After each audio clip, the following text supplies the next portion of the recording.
नमस्कार दोस्तों। हाल में धुरंधर मूवी ने बॉक्स ऑफिस पर बड़ा भूचाल ला दिया। इस मूवी की सफलता का श्रेय जितना डायरेक्टर आदित्य धर की रिसर्च और डायरेक्शन को जाता है, उतना ही एक्टर्स को भी जाता है।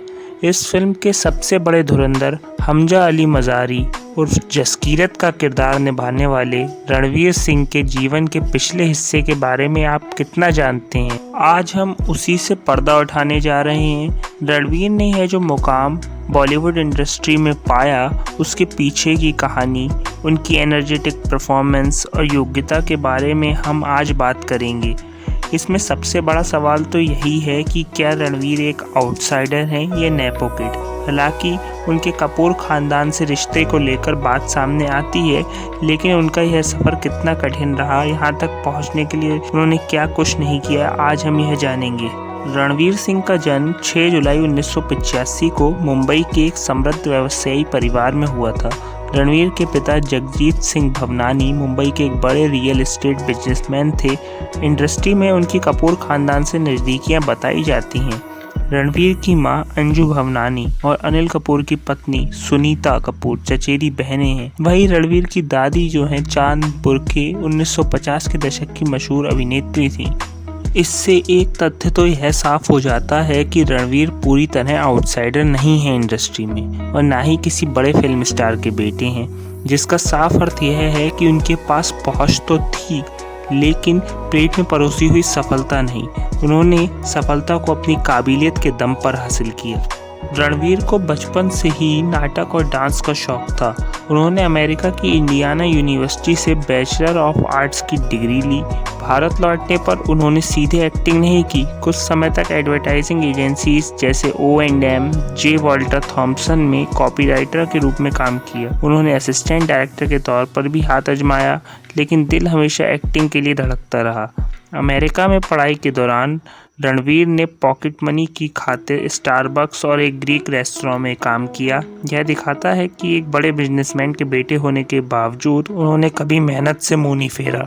रणवीर ने सालों तक फिल्म मेकर्स के ऑफिस के चक्कर काटे, कई बार रिजेक्ट हुए, लोगों के ताने सुने कि तू हीरो कैसे बनेगा, तेरी शक्ल तो हीरो जैसी नहीं है, लेकिन इसके बावजूद कभी हार नहीं मानी और ना किसी से सिफारिश लगवाई।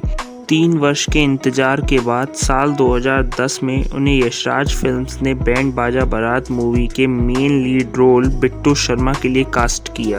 आदित्य चोपड़ा ने उनका इंटरव्यू लिया और वह उनके टैलेंट से काफ़ी प्रभावित हुए। फिल्म भी हिट रही। उसके बाद साल 2011 में आई लेडीज़ वर्सेस रिक्की बहल मूवी में उन्होंने एक ठग का रोल किया। फिर 2013 में लुटेरा मूवी में संजीदा अभिनय से क्रिटिक्स को हैरान कर दिया। 2013 में ही उन्होंने गोलियों की रासलीला रामलीला मूवी की, जो उनके करियर का टर्निंग पॉइंट था। साल 2015 में उन्होंने बाजीराव मस्तानी और साल 2018 में पद्मावत की। पद्मावत में उन्होंने अलाउद्दीन खिलजी का रोल कर जो खौफ पैदा किया, उसने उसे रातों रात सुपरस्टार बना दिया। 2019 में उन्होंने गली बॉय मूवी में धारावी के रैपर की भूमिका निभाई, जिसने ऑस्कर तक का सफ़र तय किया। उन्होंने 2021 में 83, 2022 में जयेश भाई जोरदार, 2022 में ही सर्कस, 2023 में रॉकी रानी की प्रेम कहानी और 2024 में सिंघम अगेन की। यह फिल्में हिट तो नहीं रहीं, पर औसत गईं। उन्हें बैंड बाजा बारात के लिए फिल्म फेयर और आईफा का बेस्ट डेब्यू अवार्ड मिला। बाजीराव मस्तानी, गली बॉय और फिल्म 83 के लिए उन्हें फिल्म फेयर का बेस्ट एक्टर अवार्ड मिला।